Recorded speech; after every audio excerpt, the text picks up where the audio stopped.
O céu e o planeta. Sabem, crianças, naquela época eu ainda era muito jovem e, como quase todo jovem, tinha um espírito aventureiro. Gostava de explorar lugares desconhecidos. Lembro-me de uma ocasião em que, estando de férias do colégio, resolvi fazer uma expedição sozinho, na minha bicicleta, a Magrela. Mas era muito longe e era muito perigoso atravessar toda a cidade para chegar até aqui, no Morro Selvagem. Eu tinha medo, porém continuava acalentando aquele sonho em silêncio no meu coração. Até que um dia, finalmente, quando estava completamente sozinho, tomei a decisão. Dei de mão na Magrela e saí pedalando, tendo sempre o Morro Selvagem como referência, diante dos meus olhos. Se uma rua apontava para o morro, eu entrava nela. Às vezes era contramão e os carros buzinavam para que eu saísse da frente. Tomei muito susto, porque com os olhos fixados no morro para não perder a direção, não via os carros e só me ligava quando ouvia a buzinada e a xingada do motorista. Tudo bem. Continuei pedalando com mais cuidado. Um olho no morro e o outro na rua. Pedalei por mais de 2 horas, até chegar naquele lugar, lá onde parou o nosso táxi, quando nós chegamos até aqui. Quando cheguei lá, estava com muita sede, muito cansado e com muita fome. Sentia até uma ponta de arrependimento da minha loucura. Tinha pedalado uns 30 quilômetros aproximadamente. Sentei para descansar um pouco debaixo da figueira e me dei conta que, se me acontecesse alguma coisa, ninguém sabia onde eu estava.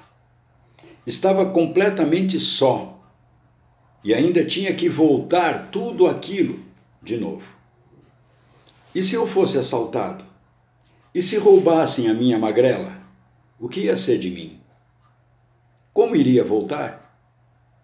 Se fosse atropelado? Ninguém nunca ia saber o que tinha acontecido comigo. Só aquela notícia no jornal: jovem morre atropelado na estrada. Mas ninguém ia saber quem era esse jovem, porque nem documentos eu tinha trazido. A fome e a sede começaram a aumentar e o medo também. Só tinha um pensamento: encontrar pelo menos uma água para aplacar aquela enorme sede e assim encher um pouco a barriga e disfarçar a fome que me devorava. Assim que conseguisse tudo isso, começaria imediatamente a viagem de volta, antes que a situação piorasse, pois eu já vislumbrava umas nuvens muito escuras aparecendo lá do outro lado do campo e podia dar temporal. Aí sim, aí eu podia me considerar um jovem morto. De um salto me levantei, já com medo, principalmente comandando as minhas atitudes. Escondi a Magrela por detrás da figueira e fui entrando no mato a fim de encontrar pelo menos água para beber. Segui eliminando os obstáculos que surgiam à minha frente, quebrando um galho, outro galho. Penetrei durante uns 15 minutos no meio do mato. Imaginei que já estava bem longe da estrada. Estava a ponto de desistir, pois não havia encontrado nada. De repente, ouvi um barulho. que me pareceu uma pequena queda d'água. Parecia assim como se uma torneira estivesse aberta e a água estivesse caindo dentro de uma bacia cheia. Cheguei a pensar que estava a ouvir coisas. Como podia haver uma torneira de água por ali, no meio daquela selva? Era impossível. Apurei o ouvido e fui seguindo na direção de onde vinha aquele barulho. Até que finalmente avistei, entre um emaranhado de galhos e folhas, troncos e cipós, aquele paredão de pedra, de onde jorrava aquele fio d'água. Pois é, eu tinha acabado de descobrir aquela fonte de água maravilhosa. Limpei o caminho para poder chegar até lá e matar a minha sede. Bebi tanta água que cheguei a ficar com a barriga dura de tão estufada. Depois, satisfeito, sentei no chão. Me recostei em uma árvore e fechei os olhos. Estava muito cansado. Esses pássaros todos já estavam por aqui e me homenagearam com um festival espetacular da música mais maravilhosa que eu já havia tido a oportunidade de ouvir. Meu espírito sossegou dentro de mim, comecei a ficar com sono. Foi quando ouvi vozes. Novamente me coloquei em alerta máximo, mas não pude ver ninguém. Continuava a ouvir as vozes, mas não sabia quem estava falando. Procurei apurar o ouvido para poder distinguir o que as vozes diziam. Foi quando percebi, que loucura, que uma voz vinha do céu e a resposta partia da terra. Pude ouvir um diálogo mais ou menos assim: Planeta Terra, assim como eu, tu também fostes criado pelas mãos de Deus. Nós todos, os que vivemos aqui pelos céus, não conseguimos entender a razão por que tu te violentas tanto assim, destruindo tuas florestas, poluindo tuas águas e muitas outras coisas que observamos daqui. Podes me dizer o motivo disso tudo, Terra? Tudo o que acabaste de falar realmente acontece por aqui mesmo. Mas não sou eu quem faz tudo isso. São esses seres humanos que vivem na minha superfície. Eles não têm controle sobre seus atos, vivem desordenadamente, embora pensem que formam uma sociedade organizada e civilizada. Não se entendem mais, matam-se uns aos outros, odeiam-se mutuamente. Alguma coisa que não sei explicar aconteceu com eles, que os fazem querer ser ricos e detentores de todo o poder. Para isso, céu, não hesitam em eliminar os que tentam impedi-los. Quanto a mim, sou apenas o chão para seus pés. Dou-lhes a água que necessitam, dou-lhes o alimento de que precisam, delicio-os com as minhas belas praias, deslumbro suas vistas com minhas lindas paisagens, ofereço-lhes todos os meios, com toda a riqueza e suntuosidade de minhas florestas. Sabe, céu, eles, coitados, não sabem, mas se quisessem, poderiam viver em paz e felizes. Lamento muito, mas eles não conseguem se aperceber disso. Encontram-se muito ocupados, estão completamente cegados pelo raio incandescente da ganância. Nesse momento, um dos seres do planeta que ouvia a conversa entre eles interviu, dizendo: desculpem, mas não pude deixar de ouvir a conversa. Tenho algo a dizer a respeito de...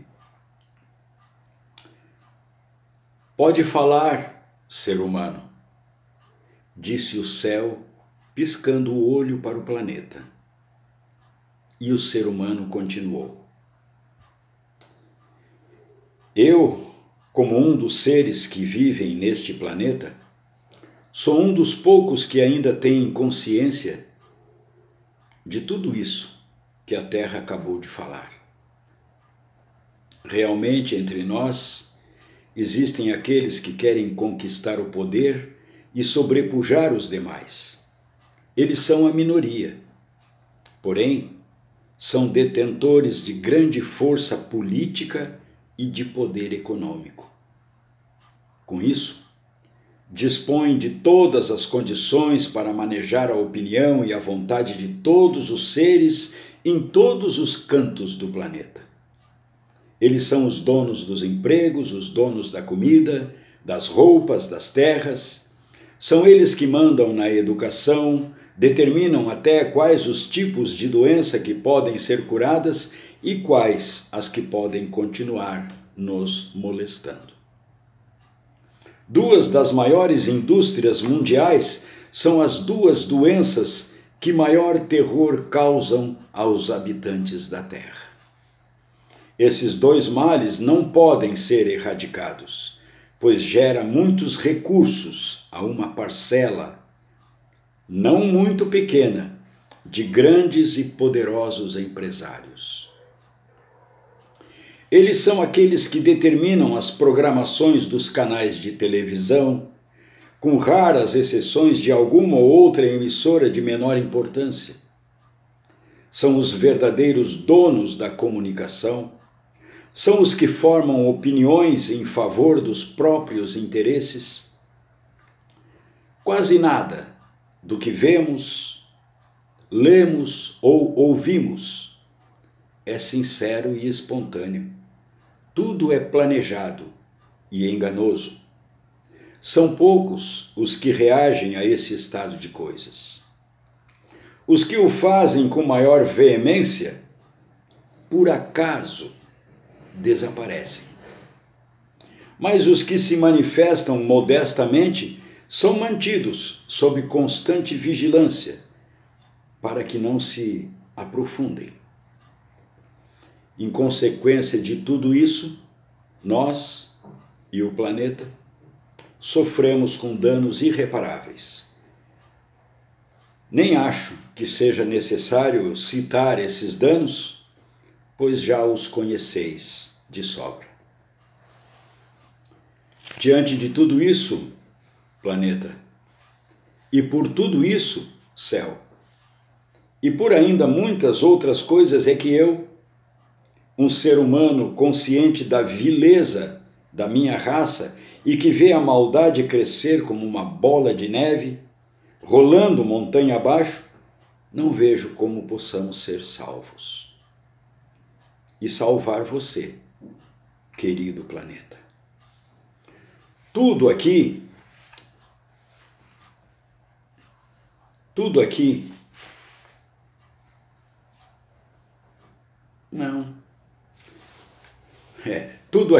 perdoe, pulei a página. Tudo aqui está condenado à desolação e à devastação total. Não vejo como possa ajudar, tudo está fora de controle. O trem saiu dos trilhos. Vai desabar no despenhadeiro. É assim que eu sinto. E sinto muito. Tínhamos tudo para sermos felizes. e pusemos tudo a perder. Jogamos tudo fora, por nossa escolha. Lamento. Desculpe. Era isso. Fez-se silêncio entre o céu e a terra. Depois de intermináveis segundos, o céu, vendo a tristeza daquele ser humano e as lágrimas descendo pela face do planeta, tomou a palavra e disse, com a voz um tanto embargada: não fiques triste, querido humano. Nem derrames mais tuas lágrimas, amada terra.